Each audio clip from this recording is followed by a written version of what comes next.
Au nom d'Allah, l'infiniment miséricordieux, le très miséricordieux. Avant-propos. Louange à Dieu seul, et que le salut et la bénédiction d'Allah soient sur son messager. Aujourd'hui plus qu'hier, par ignorance ou par orgueil, face à la vérité, certains s'attaquent à l'islam et le critiquent. Alors que cette religion représente, par excellence, le respect des droits de l'homme. On l'accuse d'opprimer certaines catégories de personnes, de leur porter atteinte et de les dénigrer. La femme tout particulièrement est, prétendent-ils, considérée comme inférieure et dont les droits sont bafoués, voire inexistants, et dont le rôle dans la société est quasi inexistant. Entre haine, mensonge, ignorance ou amalgame, quel est réellement le statut de la femme dans l'islam et en Occident? Où est-elle vraiment respectée et intégrée dans la société? Et où y tient-elle vraiment un rôle? Ce livre répond à ces questions. La condition de la femme en Occident. En Occident, ou plus largement dans les pays non musulmans, la femme, disent-ils, est une citoyenne à part entière, égale à l'homme sur tous les points de vue. Or, cette prétendue égalité n'a pas toujours été un acquis. Elle a dû la réclamer haut et fort, au prix de sa vie parfois. À l'époque où les hordes isolées se trouvaient en pleine lutte pour l'existence, le clan devait veiller à se débarrasser de tout rejeton qui nécessitait de grands soins. Les filles nouveau-nées, en première ligne, avaient ce caractère d'impédimenta. On cherchait donc à s'en débarrasser autant que possible dès leur naissance. On n'en laissait vivre qu'un petit nombre, celles dont on avait absolument besoin pour la reproduction de l'espèce. En Grèce, par exemple, elle était un objet se vendant et s'achetant dans les marchés et ne disposant d'aucun droit. Dans l'Empire romain, l'homme avait tous les droits sur sa famille, même celui de vie et de mort sur sa femme et ses enfants, sans devoir rendre de compte à l'État. En Inde, lorsque le mari mourait, son épouse s'immolait sur son bûcher de plein gré. Aujourd'hui, elle se contente de se raser les cheveux. De nos jours, une situation persiste, se maintenant et s'aggravant toujours davantage, la prostitution. Elle était non seulement permise aux filles non mariées, mais à Babylone chez les Phéniciens, les Lydiens et chez bien d'autres peuples encore, elle était demandée, voire ordonnée par la religion. À Babel, la puissante capitale de l'empire babylonien, il était prescrit que toute jeune fille devait se rendre au moins une fois en pèlerinage au temple de la déesse Milita pour s'y prostituer en son honneur, au libre choix des hommes qui accouraient en foule. On rapporte que Khéops, roi d'Égypte, qu'il tira du produit de la prostitution de sa fille l'argent nécessaire à la construction d'une pyramide. Chez les personnes de confession judaïque, la femme est maudite, car c'est elle qui aurait influencé Adam à pécher. Chez les premiers chrétiens, elle était considérée comme la porte de Satan.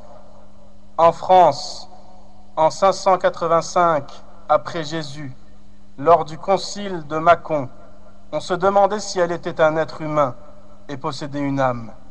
Et si elle en avait une, était-ce celle d'un animal ou d'un humain? Ils en concluèrent enfin qu'elle avait une âme d'être humain, mais avait été créée uniquement pour servir l'homme.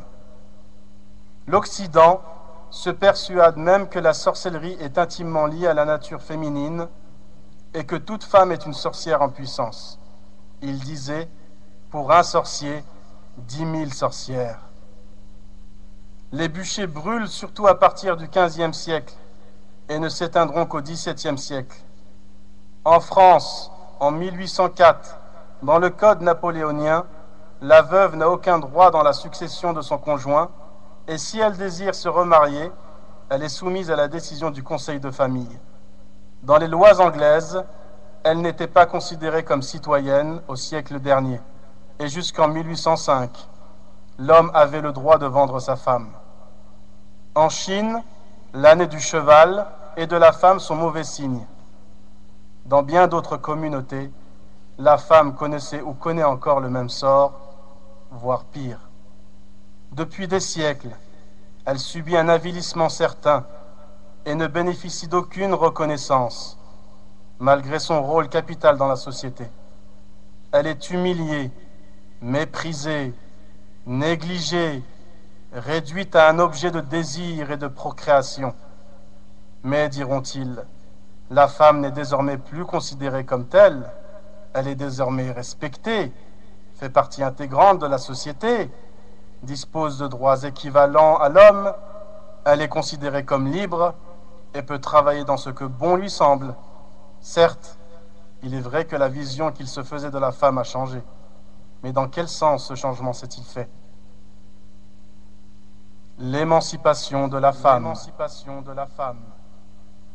Elle s'est vraiment confirmée vers la deuxième moitié du XXe siècle, quand la femme a commencé à réclamer ses droits, les mêmes que ceux des hommes, à tous les niveaux. Droits qu'elle obtient petit à petit au fil des années.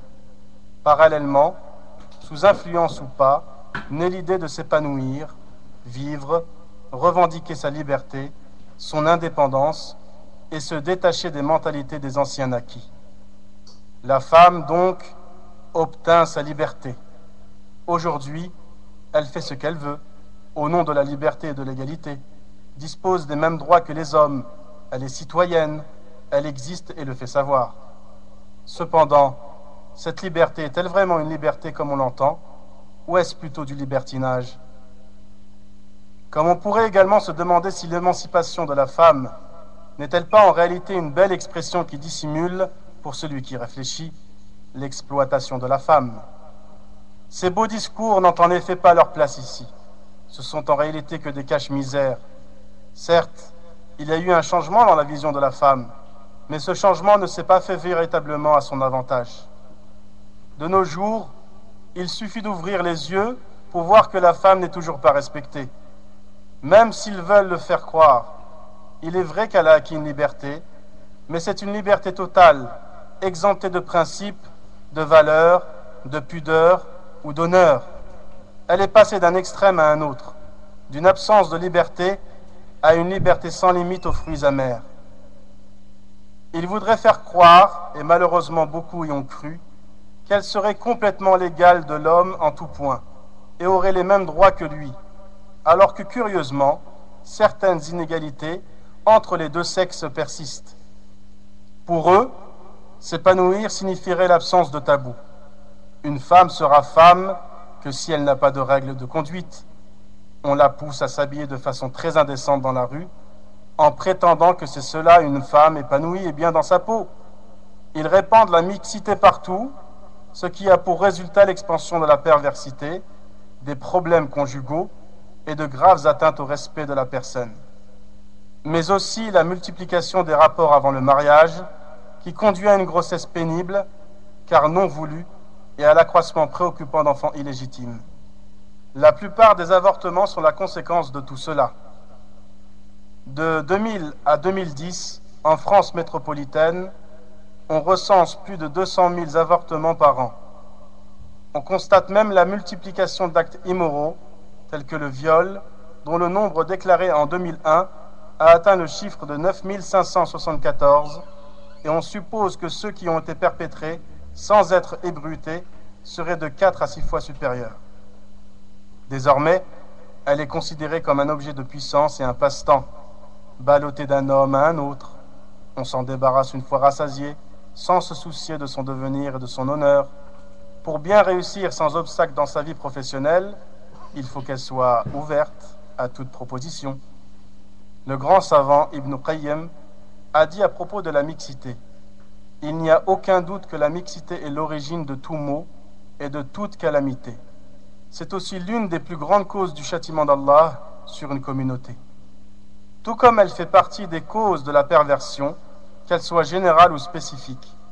La mixité entre hommes et femmes est la cause de la multiplication de la perversité, de la fornication, de la mort et des épidémies. En 2003, 30 000 personnes vivaient avec le sida en France, où l'on estime à 100 000 le nombre de séropositifs. 7000 personnes ont découvert leur séropositivité en 2004 contre 6000 en 2003, selon les chiffres communiqués par l'Institut de veille sanitaire. La femme est aussi un très bon argument de vente. En effet, pour convaincre la clientèle d'acheter, il suffit de mettre une femme séduisante à côté du produit. À l'instar des demoiselles du juste prix, on la dénude chaque fois que l'occasion se présente pour la campagne d'un gel douche ou encore pour la promotion d'une voiture. Il n'y a pas une émission de télévision qui n'ait ses collections de nunuches dévêtues, prêtes à rire à toutes sortes de blagues malencontreuses à leur sujet, provenant de la junte masculine, curieusement très satisfaite. Elles possèdent souvent des postes en contact avec la clientèle, comme secrétaire, vendeuse ou encore caissière, tout en l'incitant à porter des vêtements toujours plus impudiques dans le but de mieux attirer. Si elle ne le fait pas, on cherchera des femmes beaucoup plus dociles. Avant qu'elles soient reconnues comme ayant du talent dans quelque domaine que ce soit, il faut d'abord qu'elles soient belles, qu'elles le montrent et qu'elles jouent de tout son charme. En réalité, elle n'a acquis aucune liberté dans le vrai sens du terme, mais a plutôt perdu sa dignité, son humanité et sa nature première. Jadis, elle était certainement humiliée, mais faisait quand même partie d'une famille. Elle se mariait humblement et possédait un foyer. L'humiliation et le vice n'étaient pas apparents. Aujourd'hui, elle reste toujours humiliée, mais d'une autre manière. Elle est réduite à un objet de fantasme et de convoitise avec lesquels on passe un peu de bon temps, puis on l'oublie. La cellule familiale est quasi inexistante, fragilisant ainsi toute la société, car son rôle est primordial. Depuis cette pseudo-liberté, les vices n'ont fait qu'accroître. La femme n'a point connu d'émancipation positive, mais connaît plutôt une exploitation par des hommes sans aucun scrupule, profitant d'elle pour arriver à leur fin. De même, elle n'a toujours pas obtenu sa liberté dans le sens moral et humain du terme. Et cette prétendue liberté ne profite qu'aux hommes qui sont libres d'abuser impunément d'elle, sous les yeux indifférents et complices de tous. En acceptant cette situation, la femme a perdu sa féminité, sa beauté, sa douceur et sa distinction. Elle demande le respect alors qu'elle tend la main aux irrespectueux. Comment dès lors peut-elle l'obtenir? De l'autre côté, il y a l'islam, religion de juste milieu, ne basculant dans aucun extrême.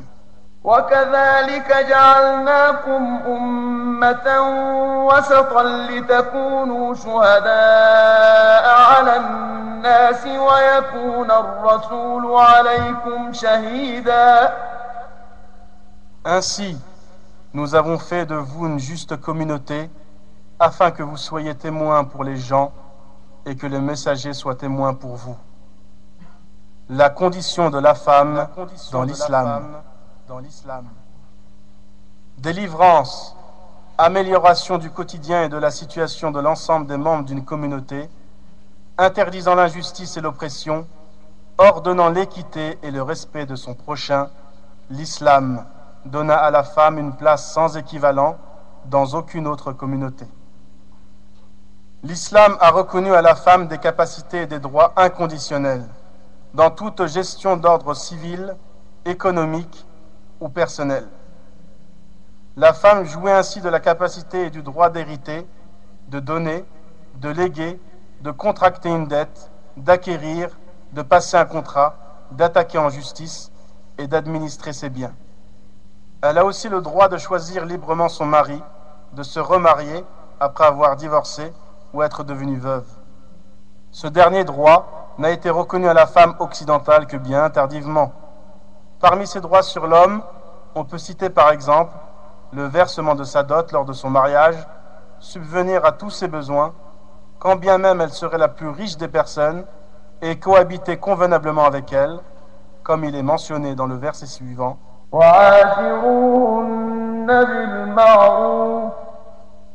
Et cohabiter avec elle convenablement. Et le messager de Dieu, sallallahu alayhi wa sallam, a dit: le meilleur d'entre vous est celui qui est le meilleur avec les femmes. Elle n'est pas obligée de travailler. C'est l'homme qui subvient obligatoirement à ses besoins.